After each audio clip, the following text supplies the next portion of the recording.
What is up, Buckeye Nation? Floco here with my good friend, Shane Sugar Ray Larson, the absolute co-founder of the Scarlet and Great Empire. Shane, it's been since October since we did a show together, I think. Has it been that long, Corey? When I sent you the link, it was like, wow, is that October of 18 or 2023 or whatever. It's been a while.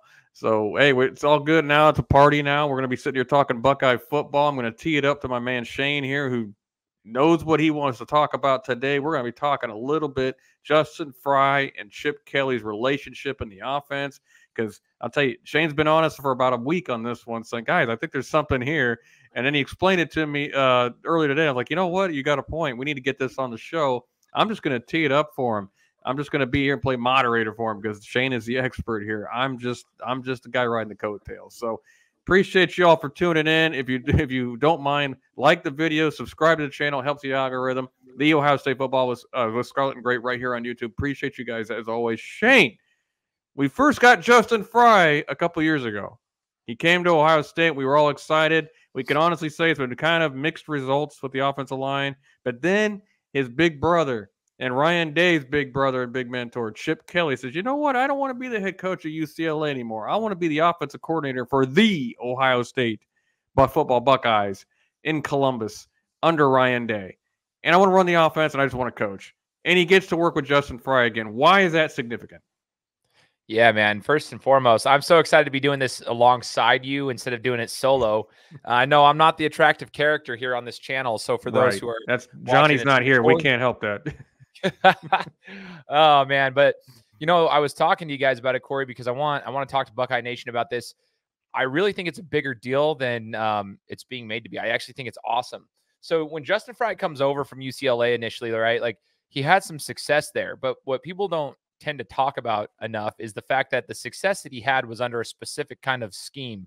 And we all know that Chip Kelly's scheme is that spread offense, right? And while he's changed it quite a bit, it's not the exact type of spread that we've been running at Ohio State. I think Johnny mentioned it earlier today when we were chatting. It's Ohio State's more of a pro style spread. Chip Kelly's is a little bit different.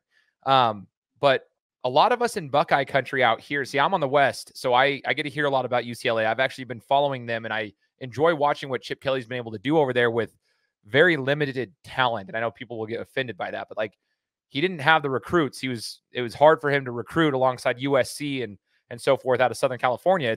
UCLA was a dead program, and he was able to rebuild it, contrary to what some people are realizing. But anyway, in that scheme, Justin Frye had success. And so that's where we bring him over, and we were all really excited because we saw that he had success. We saw that where they were ranked over there. And I think it's been a little underwhelming. Would you say it's underwhelming as far as the offensive line play, Corey? You could say underwhelming. Like I said, mixed results. Mixed results. We've seen some glimpses of stuff. We obviously knew that this year was going to be harder, regardless of what coach you had, because you had a lot of new guys coming in, and just it was going to be hard regardless. But underwhelming at times, mixed results. But when you reunite Chip Kelly with Justin Frye, I think this is going to be huge. I think obviously we have the receivers and the running backs. Our skill positions are set, but the offensive line, you can only go as far as your offensive line is going to take you. And I think in this scheme, when you have a spread offense the way that Chip Kelly has it, it is so much easier on the line. I say easier, understand what I'm trying to get at here. It's easier in the sense of usually when that offense gets running, the reason that offensive line typically has success is because it's a hat on a hat. Usually you only got 4 down linemen, maybe 5 coming at you. But like you're usually not going to get a 5th, 6th consistently coming through once that offense gets rolling. So the offensive line doesn't have to think.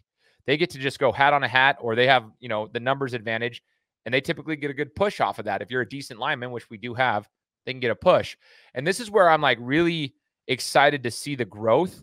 Because last year, I felt like McCord got kind of a tough end of the deal. We couldn't block. We couldn't get a run game established. We couldn't block in the pass game. But I feel like with this offensive scheme, with Kelly coming in, Justin Frye's familiarity with Kelly, they're going to see a huge difference in regards to the structure. Obviously, these linemen are going to have to get used to this fast-paced style of play. Every one of them will have to do that. But I think it's going to be a massive difference that we're not talking enough about. Like, did you see what when Justin Frye was there, UCLA was ranked, I think, 12th and 14th in the country in running. Like they were good, and it's because they were both working together. If you put Henderson and freaking Judkins in the backfield behind that, are you kidding me? With the receivers that we have too, it's going to be a nightmare for anybody. And I think the offensive line is going to do wonders. That's what I'm trying to get at, is this reuniting of Kelly and Frye. It's not being spoken about enough. I see some of the message boards, see some of the websites talking a little bit about it, but man, that's what I'm really, really excited for. This is where Frye is comfortable. This is where he made his bread and butter. This is how he got promoted, was under this scheme. We're bringing that back. And if you put Chip Kelly in an offensive coordinator position and not have to be a head coach where you're now being the CEO and having to deal with all the recruiting mess that is college football right now, dude, that's nasty. It's a nasty combination. Yeah, and they're proposing some rules that might make it even a bigger mess. We'll see what happens on that front, and we'll talk about it if it comes down the pike. But let me ask you, Shane, does it concern you a little bit? Because, look, we have to block on the perimeter to make Chip Kelly's offense work a little bit better. And I think, honestly, a weakness of Hartline, I know, how dare I, but I know a weakness of Hartline has been teaching these receivers to block. I'll give Zach Smith credit on that. I think he's been right on that. Block on the perimeter more effectively. Zach always had his guys punching people in the mouth and getting it. And then we could always run the perimeter and spread the field out with Zach's receivers. Now, granted, they were a little beefier, a little bigger for a different offense. I get it. We're getting different guys for a different offense. But still, that's been one area I think the perimeter has not been great at blocking. Does that going to impact what Frye and Kelly can do? Maybe. But you mean you got the off season to put this together, and the cool thing is we have like 4 or 5 legitimate like NFL talent receivers out there, or potential NFL talented receivers. So like these are like guys that know how to run routes, they know how to catch the ball. The blocking is going to be a change. I mean, I think here's what I feel is going to benefit us though, and this is just a personal opinion. I don't think you're going to have to focus so much on the offensive line. So Kelly, as an offensive coordinator, is going to sit there and he's going to be like, "Hey, well, Frye's got the offensive line." Once he doesn't have to have a little bit of help and someone's always looking over his shoulder trying to figure that out, now Kelly can go over here and focus on the receivers and anybody out on the perimeter, so he can help Hartline with this and like focus on that front. So I think the coaching will be focused on those receivers to try to make sure that they know what they're doing. And I think Frye is going to be able to be one of those like quote unquote employees that just has the autonomy to do what he needs to do, which we're not used to right now at Ohio State, because we're like, dude, what's going on with Justin Frye in that offensive line? I think now he's going to be able to be left alone, let him do his thing, because you're not going to have to worry about them as much, and you're going to get the extra coaching over there. Will it be a hindrance? I don't know. It depends on how quick these receivers can pick it up. Because let's be real, man. Anybody who's played football, I mean, even as a tight end myself, Cory, like blocking is a whole nother skill set that you've got to acquire, and it's not easy. Like you can be a great route runner, but if you're not physical and know how to block, then it can really hinder an offense. But I think all of those guys are coachable, and I think they're going to be able to pick it up pretty quick. So that's my thoughts. Yeah, they got the size. Jeremiah Smith, Emeka's jacked. Carnell Tate and Brandon Ennis are jacked. These guys got the size to do it. It's about, do they have that dog to do it? I think they do. So it'll be interesting. Maybe we'll emphasize a little bit more going into the offseason where Chip Kelly says, Brian, we need to get these guys up to snuff, to block on the perimeter, because we're going to be attacking the outside a lot more. Now, what I like about Chip Kelly's run game, he actually makes Zach Charbonnet look like an all-world beater. Remember that with UCLA, he transferred from Michigan, and all of a sudden he's like the best running back in the country. What I saw in the spring game anyway is our guys could get to the second level a little better, especially on the tackles. Fryer actually got to the second level a couple times. That actually impressed me, which is going to help, obviously, with Judkins. And Judkins, if you make that quick decision, Judkins is such a quick decider. He doesn't even look like there's a gap. There's something, I'll get it. It just looks like there's going to be opportunities up the middle, up to spread, to spread the safeties and spread the linebackers out to get to those 8 to 10 yard gashes that we've been missing in the last few years. What causes that, do you think, in Chip Kelly's offense? Here's what it is. Chip Kelly's offense, it's if you don't get a first down, your offense, your whole team struggles. Your defense is going to struggle because you're going to be off the field in like less than a minute, right? But if you get a first down and that team doesn't have a chance to substitute, you get 1 or 2 first downs in one drive, and all of a sudden the momentum starts shifting. You can't sub players out fast enough. The defensive line starts getting tired within the first 2 minutes of the drive, and all of a sudden you get tired legs. And that's where, like, it's a blessing and a curse for Chip Kelly, but he has the personnel now where he didn't have it in UCLA. So, like I said, you're talking about Judkins. I mean, if you get him if he hits the hole, they get 7 or 8 yards of gash, dude. Like, those linebackers, that front seven is going to struggle on the defensive front because these offensive linemen have a hat on a hat. Make your first block, get to the second level. You don't have to be worrying about like, oh, I got a blitzer coming this way. They're not going to have time to blitz. They're not going to be able to have time to disguise all this stuff in the running game. So they're going to be in a very basic defensive formation. That's usually what ends up happening. Now, if you make a stop or two against that offense, that's when the defense can really get rolling because now the offense is playing a little bit more hesitant and you're having to set up. But man, when you start rolling in that offense, all it takes is 1 or 2 first downs and it's game over. And I think it's common sense, right? It's football 101, but you see it more in Chip Kelly's offense because you get one explosive play and the momentum in his offense is so vital. Obviously, other offenses that happens, but when he capitalizes on momentum, as soon as you get a first down, it's right back to it. And this is why I think we have the perfect personnel. We've got the greatest receivers to get out in space. We've got a couple quarterbacks who probably are not scared to use their legs, regardless of who starts under center or at quarterback. If it's Howard, if it's Brown, they know that they're going to have to use their legs. Okay. But if you're a competent passer, you have a passing threat in space, which is amazing for our receivers. And then those running backs can just go and the offensive linemen are going to crush it. So like, if you can just get 1 or 2 first downs, it's game over. And I think that's where, like I said, momentum rolls in Chip Kelly's offense. And that's why we're going to thrive. I don't think we're going to see the same issues. We'll get some, I'm sure there's going to be lackadaisical moments and some lapses in the offensive line from time to time, but I don't think it's going to be nearly as bad as it was last year. Let me ask you this. This popped into my head. Do you think some of the struggles and the clunkiness of the offense, people want to just blame McCord for all that, but I think it's obviously a lot deeper than that. Do you think some of the struggles and clunkiness in the offense has to do with the fact that Ryan Day's style and Justin Frye's style are pretty different, and there's probably some mixtures? And obviously when you had Kevin Wilson there 2 years ago, it just had 3 booming voices in there that kind of had different styles left and right. Now, I think what this furthers your point. Ryan Day says, okay, fine, we're getting Chip Kelly. Obviously you want Bill O'Brien first, but we're getting Chip Kelly. We're getting the band back together with him and Justin Frye where they've had success, and I'm stepping away from it a little bit. Now, granted, we all know Ryan Day is not going to completely leave the room. Obviously, he's an offensive genius. He needs to be in that room, but he's not going to go in there and tell Chip Kelly. He's not going to micromanage Chip Kelly. Let's be real. That's not going to happen. So. Right. What differences do you think we'll see in the offense? Let's say the passing game this year, because obviously it's not going to be sit back, CJ Stroud, sit back, dissect the defense and dice them up. It's going to be a little different this year with Will Howard. Probably Will Howard. If it's not, then Devin Brown. So here's what I'm thinking as I was looking at this. First and foremost, let me talk about this real quick. So I have this book. It's called Leadership Shock. I actually interviewed the guy on my own show named Pete Steinberg. He's the author. He was a What show is that? Let everybody know. What was that? It's called The Game Time Guru. Feel free to check it out. I got a YouTube channel and all the other podcast platforms. But I interviewed him, and it's interesting, this whole concept of leadership shock. Pete Steinberg was a U.S. women's rugby coach for the Olympics and the World Cup. And he was talking about how, like, in corporations, even in sports, like if somebody promotes within the same corporation, they typically, like, let's just say you were a director and you get promoted to a chief operations officer or something of that nature, or and you get promoted to a VP or something instead of being a director. You typically have you get put into what's called leadership shock because you think that you've acquired these skill sets within that same organization, and you think they're going to directly transfer into that new leadership position that you're in.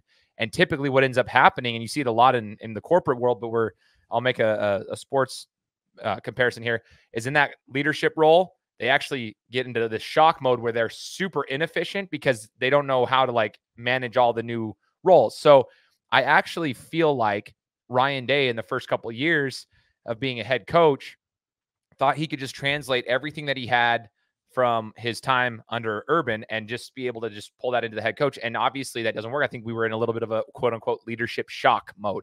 Now, what Pete Steinberg talks about in that book, which is incredible, if you guys want to go check it out, do it, is the fact that they have to take a shotgun to the calendar and they have to blow the stuff up, and they've got to figure out like the different things that you can delegate. And there's a couple different strategies that go into it. Him bringing in Chip Kelly and making a couple different moves and truly taking a hands-off approach and letting somebody else have the autonomy to take over is going to be monumental for this team. In fact, we didn't even do a video on it. Which I did a video on Bill O'Brien, and then he was here for I think you said 20 minutes, right? In your video. Hey, we got Julian saying out of it. Right. I mean, we got some positives out of that, but yeah, Bill O'Brien was here for a second. Bill O'Brien would have been great for quarterback development. And I I agree with said that. that. I was super excited about that. Like quarterback development specifically, that's what he's really good for. Connections in the next level, super high level coach. Okay. But I actually feel like Chip Kelly is the better fit. People might think I'm crazy, but I'm like, no, dude, as far as our success as a program and winning, like wins and losses, Chip Kelly's better. He's better suited because we have Justin Frye and him combined together. All the other things that we're talking about combined together. And I think having him in here and letting Ryan Day take the hands-off approach, we will get out of that leadership shock mode and you let him take the reins. Man, people have to realize Chip Kelly, he's not completely irrelevant right now. People forget like, oh, he only had his time at Oregon, then it didn't work in the NFL and it didn't. No, dude, he knows what he's doing. Give him an offense and he's an offensive mastermind. I actually believe he's going to dominate and it works well with this system. I think we did have too many guys trying to get their, too many cooks in the, what do they say? Too many chefs in the kitchen or whatever. We're trying to do their thing. Justin Frye and Ryan Day see a little bit differently. This is going to be the perfect fit. Ryan Day step out, Chip Kelly, who you're familiar with, come in, and I think we're going to blow this up. I think it's going to be amazing. Yeah, that's a good point. And I actually think Chip Kelly is going to replace what Kevin Wilson left behind, except we didn't obviously Day wasn't the CEO when Kevin Wilson was here. I was always kind of hoping he'd just turn over the reins to Kevin Wilson. I think a source of ours said that the plan originally was last year to say, okay, let's give it to Kevin Wilson. Then he left for Tulsa. But that Day was essentially starting to phase himself out, but you don't have a play caller there to phase yourself to, right? I mean, you can't give it to Brian Hartline. I'm not dissing Brian, but he's not ready for that, and that's part of Chip Kelly. Was going to be part of Bill Bryan's a deal, and now it's part of Chip Kelly's deal is get Brian Hartline ready for that role, help tutor him to become that kind of guy because he wants to become that kind of coach. And honestly, I think Brian being smart, turning down head coaching jobs and things like that he's gotten or offers that he's gotten because he hasn't even run an offense yet. It's like, come on, baby steps, dude. Let's get there. Right. And this is a place that can develop you for that. And what I also like about this, Shane, and you've already discussed how Chip's really going to benefit Ryan Day in the offense and how the offense is going to be exciting this year with Chip. I agree with you for what it's worth. I think it's going to be exciting to watch, especially with adding the Quinshon Judkins in that mix. I just think he's going to flourish on this offense. This for Ryan Day, and he's become the CEO. Has he found his Brent Venables of sorts? I know Venables ended up leaving, but he stayed there for what seemed like ever with Dabo Swinney until his alma mater opened up in Oklahoma. I think it's his alma mater. Anyway. But at 58 with Jim Knowles, at 60 with Chip Kelly, has he found his guys that look, I can just leave them there and they can run the infrastructure and I can be the CEO, the fundraiser, oversee everything, make sure all the wheels are turning correctly, know all my players, kind of like almost what Jim Harbaugh became at Michigan. I hate to say it, with that minus the Connor Stallions, but but again, do you think he's finally just got it in place with Chip Kelly? On paper, yes. And I think with his familiarity with Chip, obviously being a mentor of his, with the familiarity between Chip and Justin, I think he does have both sides of the ball taken care of. I fear if it doesn't work out, right? Gotcha. If this season doesn't end in a national championship, when I say it doesn't work out, I'm talking national championship. They're going national championship or bust. That's why everyone's returning. That's what Ryan Day is here for. He's going all in. I mean, this program's paying big bucks for assistant coaches, dude, coordinators. That's $2 million each. Yep. It's insane. Just as an FYI, I just spoke with the athletic director at Boise State on my podcast. And we were talking about the differences of budgets, dude. It is so hard to keep coaches at Boise State, assistant coaches, skill position coaches, which is actually who is the ones that the recruits are coming here for. They're not coming for the head coach. They're coming for whoever the offense or the defense is ran under, what the scheme is. They don't care for the head coach. They're going for that. So hard to keep them. The fact that Ohio State is putting so much money into coaches is wild. I don't think people realize that, how much money you have to. You do. And Ryan Day's sitting there hey, man, we got to earn more money from the boosters. We got to figure something out because we've got to pay these guys because we got to keep them. And by the way, you know who was the originator of that? Nick Saban, the GOAT. He talked about this 10, 12 years ago. It's you got to start paying assistants insane amounts of money because you got to keep them because they're ready to jump the second they go from $600,000 to $3 million. a small time head coaching job. Now you give him $2 million. You're like, well, do I really want to take on all that other extra responsibility for an extra $1 million or $1.5 million? Yeah, it's a lot of money, but it's like I can be here and be a coach, and I don't have to do all that extra crap, and I still make $2-3 million. Right, dude. And I know it's easy for us to say, but like just understand, like there's the budget's coming, the money's paid from different sources, right? The head coach is paid on a different, but it's a state budget, right? But compared to like that of like the boosters paying for this, or the program's revenue stream is paying for these. Like there's so many different aspects that go into paying coaches, but you got to pay them. So I do think, to answer your question, Corey, which I also realized I didn't answer your last question, which I have to answer that too. But to answer your question, I think he's got the right people in place. I do think he's got his Brent Venable. I think he's got that in place, assuming it goes correctly.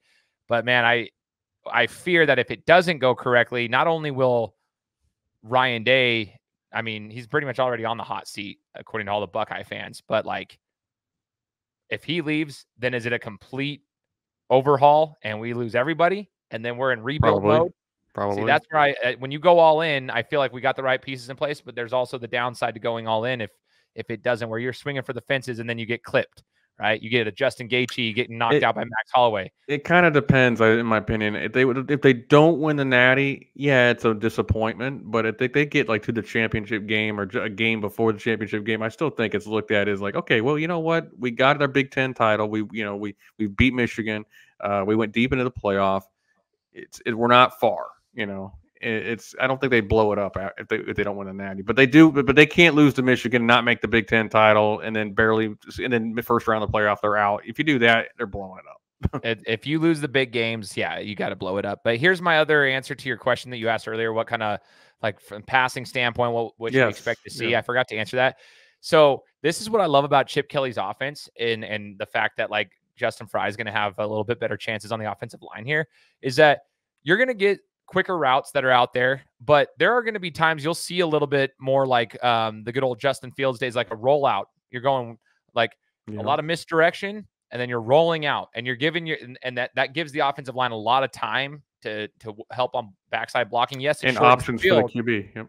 Yes, but now you've got 4 or 5 receiving options out there in space with time. You can't guard them, dude. You cannot guard them for that long. So you'll see a lot of zone defenses. You can't guard Jeremiah Smith anyway.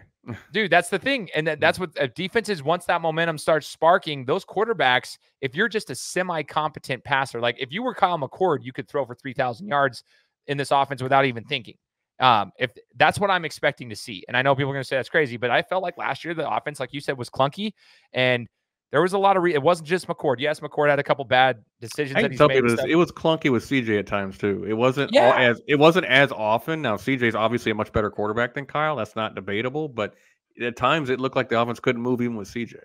Yeah, I mean, we need to put the blame where it needs to be, and that's on everybody. But there's when your offensive line can't, it throws off the mentality, the confidence, the rhythm of a quarterback. Even when they do block properly, he's already thinking of the last play because he thinks he's going to get hit every single time, so you get happy feet. Like, there was a lot that happens. I think this offense is going to be a little bit different. You've got some guys back there that can actually use their legs, gives them options to do. But the throwing, I don't think you're going to have to see like precision passing all the time. You're going to get receivers in space.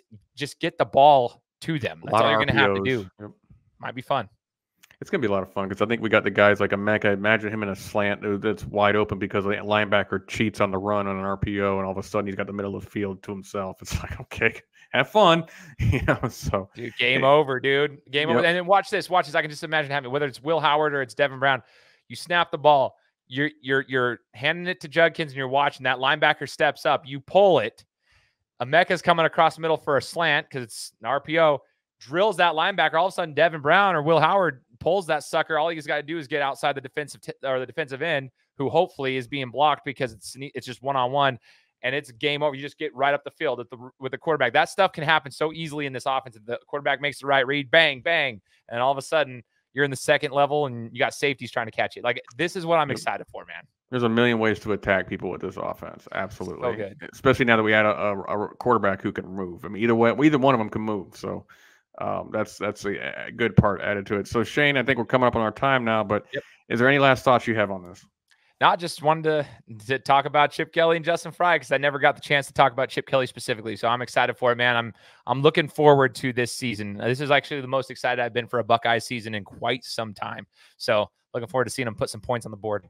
It's going to be a lot of fun, especially when you combine it with Noel's defense. It looks to be otherworldly going into the season with a ton of talent and a ton of depth. Guys, we got a long wait, but we got a fun season ahead of us, we think. So anyway, guys, we got a lot of Buckeye content coming for you throughout the summer. We're going to be working hard for you because we got to keep that Buckeye fever going. The offseason was so exciting. Let's try to keep it going through the summer. It's going to be tough. It's a tough month. There's not going to be a lot of news, but we're going to try to keep it going for you right here at Scarlet and Gray. Ohio State football with Scarlet and Gray right here on YouTube. Subscribe to the channel. We're trying to get to 6,000 subscribers before the season starts. We'd appreciate it if you subscribed. It helps the algorithm. Like the video if you like what you saw. And comment below, what are you most excited about with Chip Kelly on board? What are you most excited about this offense going forward? We want to hear from you. Appreciate you guys, as always. Goodbye. God bless. And Shane, finish off. Go Bucks, baby. Go Bucks. Absolutely.